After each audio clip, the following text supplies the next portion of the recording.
حضور صلی اللہ علیہ وآلہ وسلم کی ذات کریمہ پر درود و سلام کے حوالے سے ایک روایت سماعت فرمائیں۔ بنی اسرائیل میں ایک شخص تھا جو ہر وقت فسق و فجور میں مبتلا رہتا، گناہوں میں مبتلا رہتا۔ اس کا انتقال ہو گیا، لوگوں نے اٹھایا اسے کوڑا کرکٹ کی جگہ پہ ڈال دیا، کوڑا کی جگہ پہ ڈال دیا۔ حضرت موسیٰ کلیم اللہ علی نبی جینا علیہ الصلوۃ والسلام کی طرف وحی نازل ہوئی، فرمایا ہمارے پیارے کلیم ہمارا ایک بندہ فوت ہو گیا ہے، لوگوں نے اسے کوڑا کی جگہ پہ ڈال دیا ہے،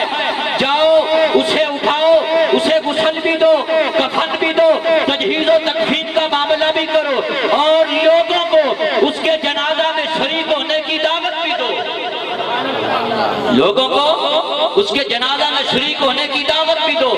حضرت موسیٰ کلیم اللہ علیہ نبی جناب علیہ الصلوۃ والسلام جب آئے، حکم خداوندی تھا، آپ نے آتے ہی پہچان لیا کہ یہ تو بندہ بہت بڑا مجرم تھا، بہت بڑا مجرم تھا۔ چونکہ حکم خداوندی تھا، اطاعت خداوندی کرتے ہوئے اس کو غسل بھی دیا گیا، کفن بھی دیا گیا، نماز جنازہ بھی پڑھائی گئی۔ پھر موسیٰ کلیم اللہ علیہ نبی جینا علیہ الصلوۃ والسلام رب کی بارگاہ میں التجا کرتے ہیں کہ مولا یہ تو بندہ بہت بڑا مجرم تھا، بہت بڑا مجرم تھا، اس نے کون سا ایسا عمل کیا جو تیری بارگاہ میں محبوب ہو گیا اور اس کی بخشش کر دی گئی؟ رب کائنات نے فرمایا میرے پیارے کلیم یہ واقعی بہت بڑا مجرم تھا، عذاب نار کا حقدار تھا، مگر سن اس نے ایک بار تورات کے اندر میرے پیارے حبیب محمد مصطفیٰ صلی اللہ علیہ وآلہ وسلم کا نام مبارک لکھا ہوا دیکھا، اس کو چوما، آنکھوں سے لگایا، میرے حبیب کی ذات پر درود و سلام پڑا، اس کا یہی عمل مجھے پسند آ گیا، اس کے سارے گناہ میں نے بخش دیے اور اس کی مغفرت فرما دی۔ تکبیر، نعرہ رسالت، نعرہ حیدری۔